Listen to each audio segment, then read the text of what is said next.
seperti yang kita lihat, atlet-atlet kita penuh semangat. Hari ini pelepasan atlet kita untuk bertarung di PON yang ke-21 ini.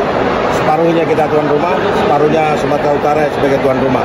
Kita lihat dari semangatnya, hari ini kita optimis selaku separuh ketua tuan rumah dengan atlet yang cukup besar kali ini diberangkatkan, kita bisa menembus target daripada KONI, menembus 10 besar yang selama ini kita sudah ranking 12 Indonesia.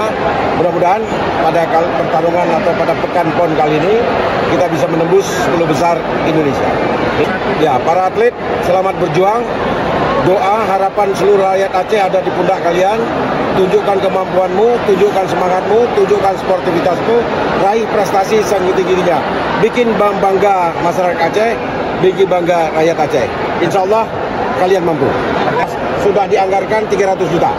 Saya akan lapor lagi kepada Ketua DPRD, ini kurang, dan saya akan mengajukan proposal kembali ke DPRD.